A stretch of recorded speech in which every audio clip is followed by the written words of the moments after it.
আসসালামু আলাইকুম রহমতুল্লাহ। মাসুদ কৃষি ফার্ম থেকে আমি মাসুদ, সবাইকে স্বাগতম।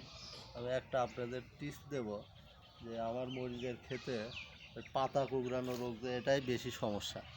এই সমস্যার কারণে আমার যে এই গাছটা দেখেন আপনারা, এটা সমস্যা হয়েছিল। আমি গাছটা কেটে দিয়েছি, দিয়ে একটা ক্যাপসার নামে একটা ওষুধ আছে, ইমিডাক্লোরোপিড এবং অ্যামামেকটিন বেনজয়েড দুটোর মিশ্রিত দেওয়ার পরে আলহামদুলিল্লাহ অনেক সুস্থ। এবং আপনারা মনে রাখবেন যে এখানে আমি একটা সাথী ফসল হিসেবে রাঁধুনির গাছ বলে আপনারা চেনেন, এইটুকু গাছের ভিতর থেকেই 4-5টা গাছ 10 টাকা বিক্রি হয়।